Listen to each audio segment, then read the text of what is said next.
Yeah. But yeah, it's our goal is to keep our few of our staff have taken this, have programs as they years lifestyle.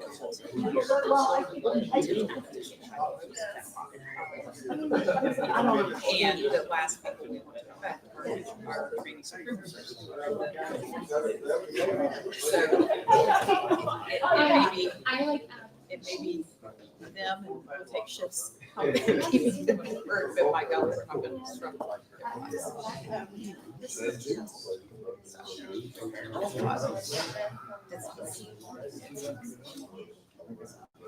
You don't Well, how are you, Chris? say hi. Don't well yourself. Good thing. How are you? I'm Harold.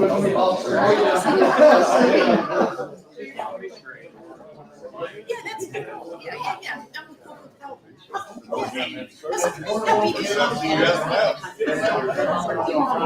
I have to say,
I think we have to sit down. Huh? Yeah.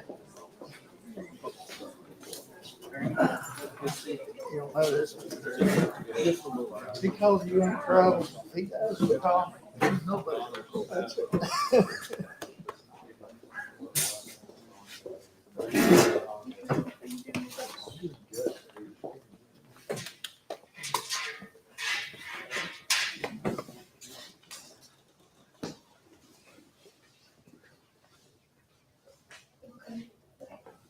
Good morning, everyone. Thank you so much for joining us this morning. I'm Carrie Hudasek, the Communications Director for the West Virginia State Treasurer's Office.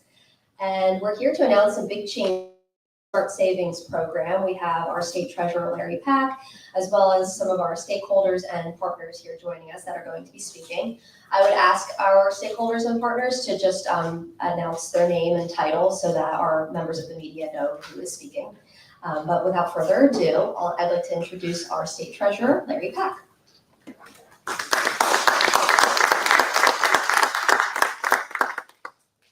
Thank you, Carrie. Thank you so much. And good morning, everyone. Thanks for coming out today and almost what we think is another beautiful day that we're having. At some point, it's going to start raining. I'm sure when it starts, it won't quit for about 40 days, but it's all good now.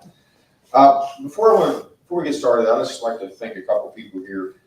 Annie for putting all this together. So thanks so much. Annie runs our Jumpstart program, doing a really good job. Justin, we just can't thank you enough, not only for what you're doing for Jumpstart, for serving on the trustees, but also what you do for the trades here in West Virginia. So it's a big job, and you're doing a really good stuff. Thanks again to all the speakers that are here today. We've got a lot of folks here today. A special shout out for Bill Lawrence, for what you're doing to help tradesmen to start the scholarship to honor your son, and again for being here today. We're so sorry for your loss, but we're glad you're in here, and we'll try not to let you down as far as running this program. And everyone else is here. Again, this is training systems. It's a place for electricians, for tradespeople, and so much of West Virginia. That's who we are, right? We like to work with our hands, and we're really kind of a different, very, very unique state. They say you go to a lot of states and you ask somebody where they went to school, they'll mention their college, right? If you ask somebody in West Virginia, we want to talk about our high school, and we're really proud of it. And it's because most West Virginians, after high school, they go to work with their hands, whether it's in coal mines and trades, whatever it is. We all have family members, but that's how they make their living. I've got two nephews that started out apprenticeships, and they're doing really, really well. They're not working with their hands as much as they used to because we're kind of moving up, but their training, and they got started, was training like this. So training electricians, we need more electricians. Anybody ever tries to call one, find one, come work at your house? We know we need more electricians, we need more plumbers and so forth. So, and the trades do a big part of that. Jumpstart is just another tool, right? It's just another tool to enable people to get started with their career if they decide not to go to a four-year college. And so it's a really good program, but there's a lot of other tools. And again, I think the trades do a wonderful job, and that's a really special thing for West Virginia because you don't have to go far to get that training if you want it and if you pursue it. Today we're going to announce some new features for Jumpstart, and I'm going to read just make sure I get this part right. But we're going to transition from just a simple savings account, which is kind of what we have now. This program's been going for about 3 or 4 years. It was started by Treasurer Riley Moore and his passion for people that work in the trades, and again, just trying to give them a jump start. But we're going to go from a savings account to an investment pool, and basically what that means is they're just getting a better return. Right, people that participate in these programs will earn more money on the money they invest. It's really that simple. Also, we're trying to make it a little bit easier to be able to put money in. You can use PayPal and just different methods. Again, we don't necessarily live in a check economy. I'm probably one of the few people in this room who can still write a check. But Venmo, PayPal, that's the direction that we need to go. So we're excited to do that. Even having debit cards, so the participants can use a debit card to go buy what they need to buy. So again, we think it's going to advance the program. We're hoping we get a lot more participation in the program as we continue to modernize how we bring this program and other programs to the trades folks. So again, I want to thank everyone for being here. We know how critical tradesmen are, tradeswomen are, and we know we need more. And it's also just a great employment, it's a great wage, it's a great way to make a living because of the amount of money that you can make in these trades. I mentioned one of my nephews, he's making 6 figures. He's been out of Green Valley East probably 7 years now. Just when he started a diesel mechanic, and now he's working in a nuclear plant. And just doing that phenomenal. I really think he makes more than 6 figures, but he's not going to tell you he's not going because he's afraid I'll ask for a limit. So still makes me value much. So again, thanks so much for being here. We got some wonderful speakers coming behind me. It's a blessing to be here. It's a blessing for all of you folks that work in this area. I can't thank you enough. Keep going. We need the opportunities for our young folks. I appreciate it.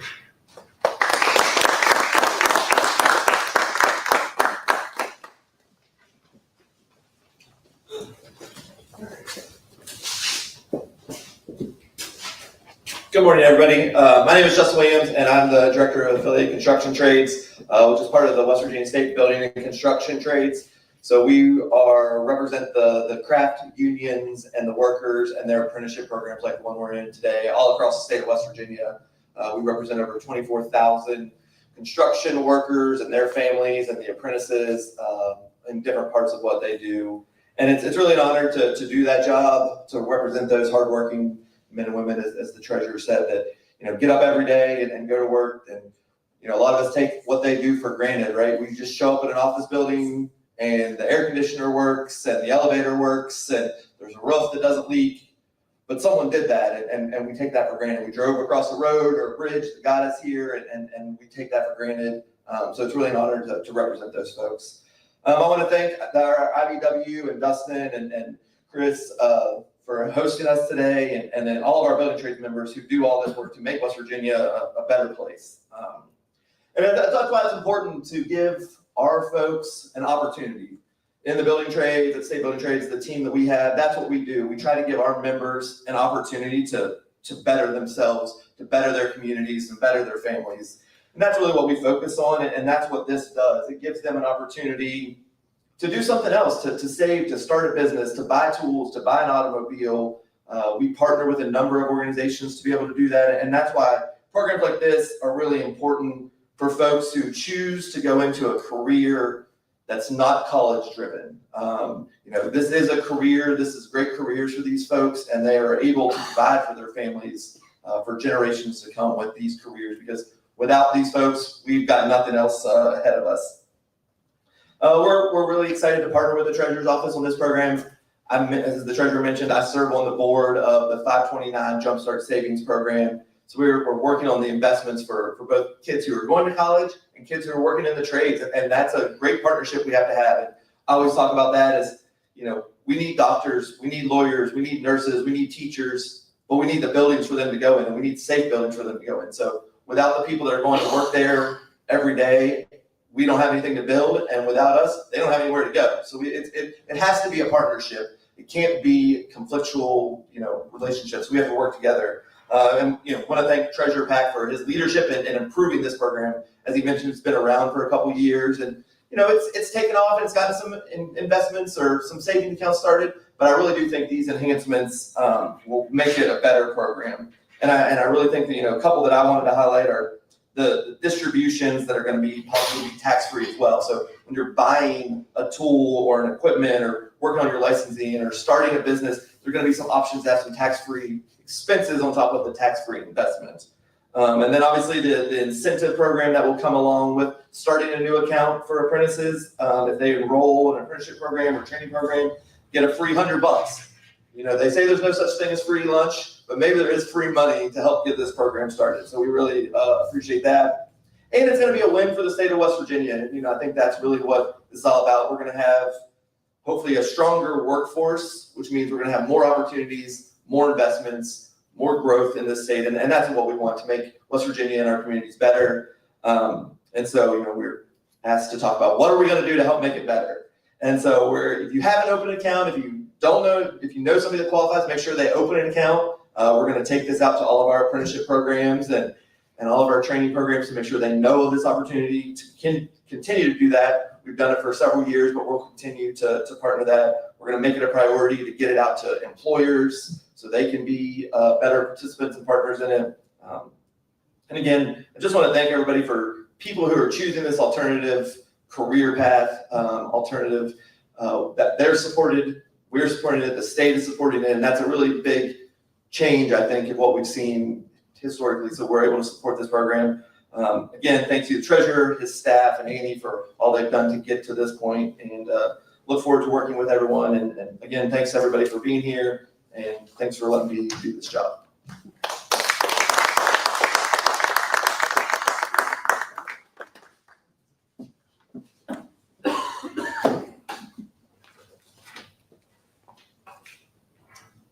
Good morning, everyone. I'm Marilyn Wren. I'm the Chief Strategy and Development Officer for a nonprofit organization called Coalfield Development. We're located in Huntington, West Virginia, and the mission of our organization is to rebuild the Appalachian economy from the ground up. And we do this by putting people back to work. At our heart, we're a workforce development organization, and our model is to hire people with barriers to employment directly into social enterprises that we own and operate. One of our enterprises is called Revitalize Appalachia.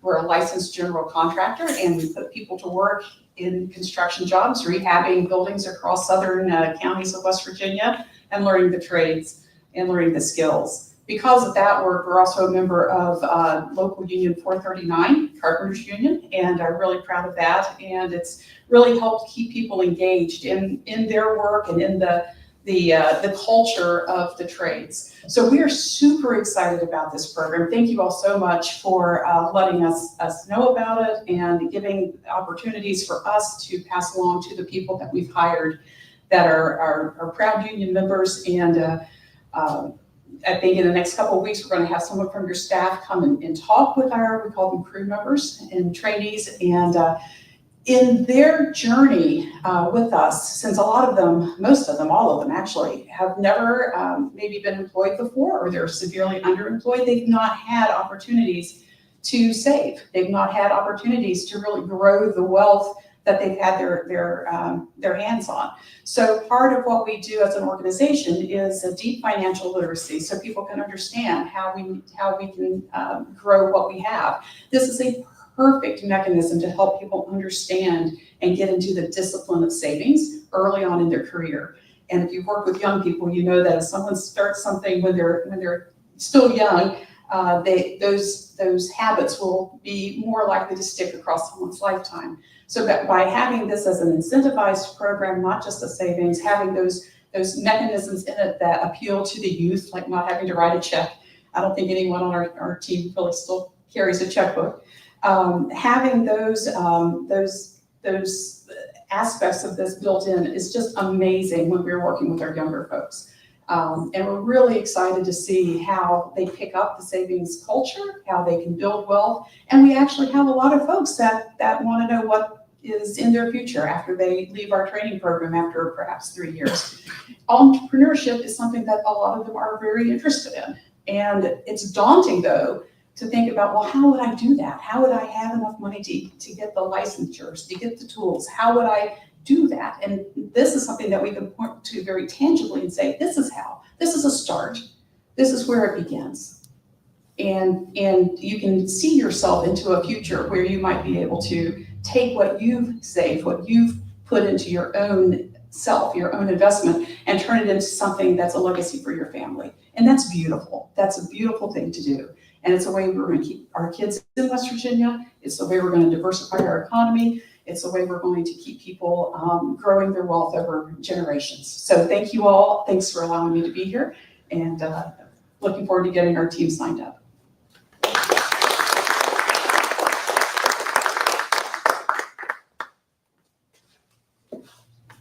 Hi, I'm Annie Norrod. I'm the director with the Jumpstart Savings Program, and I'd like to introduce you to Bill Lawrence, who is co-president and co-founder of the Cameron Lawrence Send It Foundation. Bill? First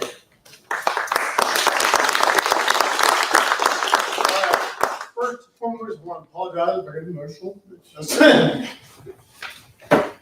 this is the third time in my life I spoke to people, so bear with me. So, I've been trading my whole life. I came out of high school, I was trained Ford, GM, Spent 6 years working on cars. Got married, didn't have no insurance.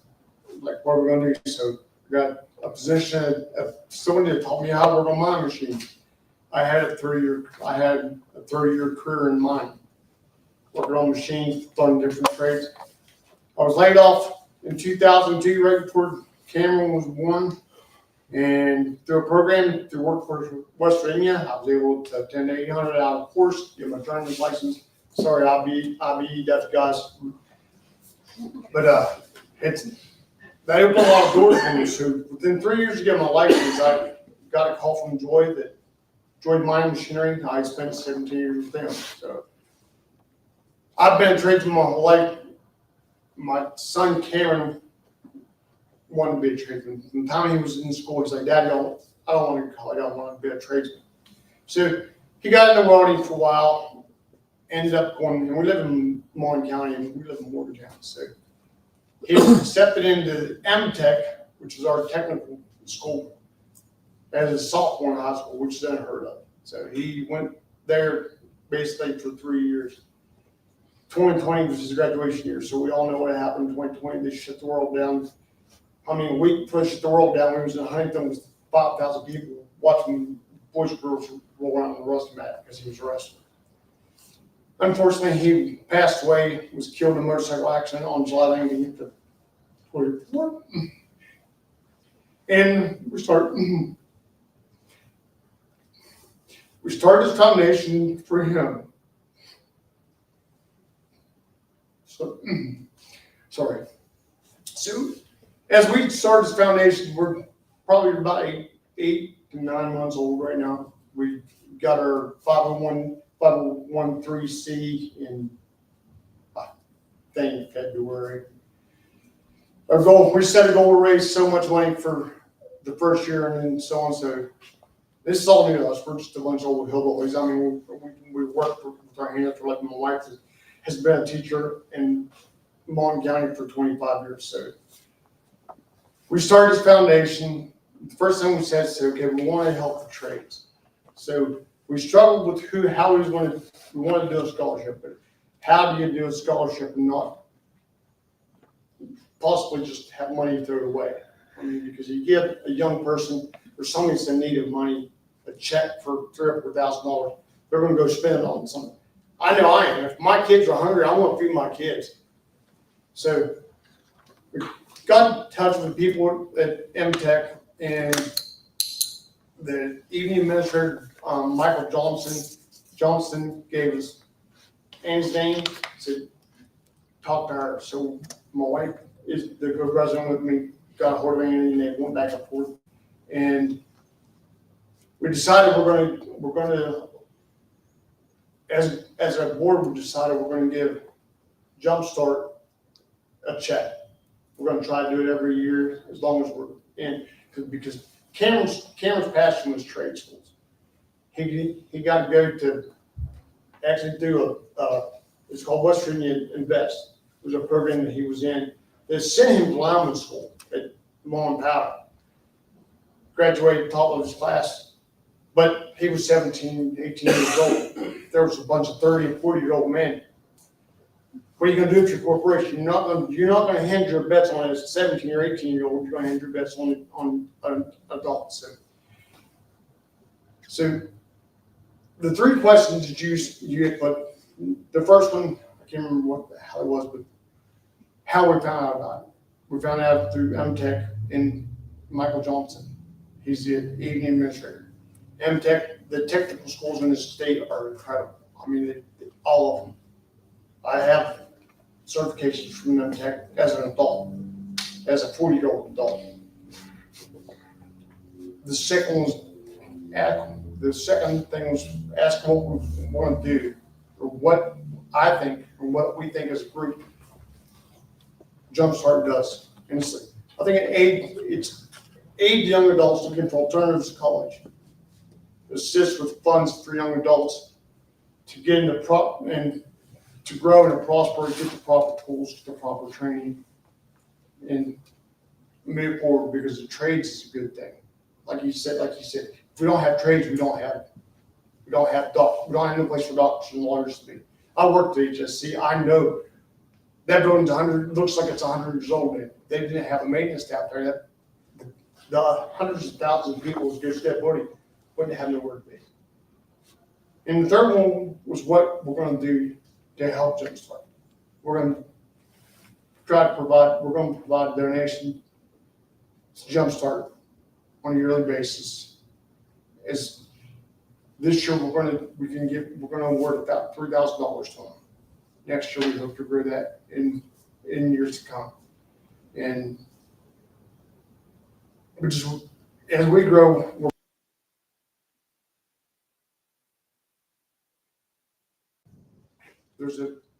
instead of just giving somebody money saying, here, yeah, it's controlled. It's more controlled than what it would have been if we give somebody money. So, hand me that blackboard right there behind me. See,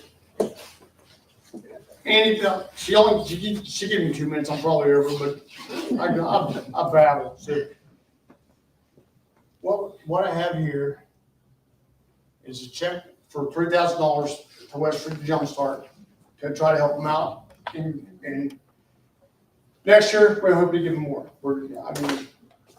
We should exceed our goal next year, I hope, because it's a good thing. And also, and just I'm gonna give a quick barb for the foundation. It's not just this. When we started, Cameron was an avid mountain biker. He was this close to being a pro. I mean, he was unreal. Enjoyed the outdoors, enjoy everything. So our first act this year after we got our money was, there's a program called NICA. It's a National Cycling Association. Cameron was a part of it when it first come to Morgantown.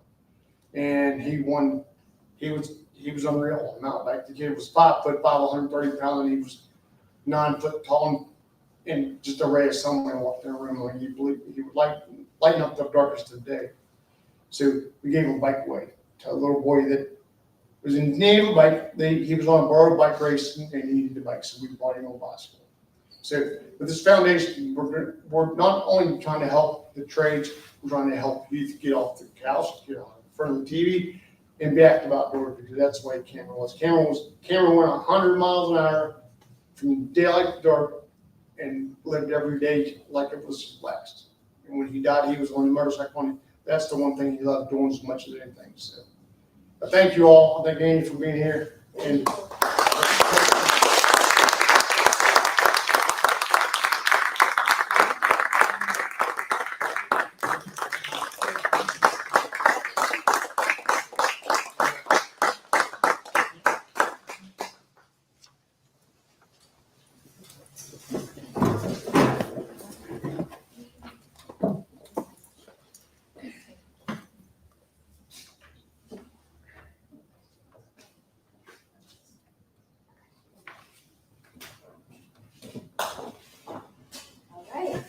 Well, that concludes our event. Thank you so much for joining us. Any members of the media who want one-on-one interviews with Treasurer Pack or any of our stakeholders or partners, just let me know. Thank you. Have a great day.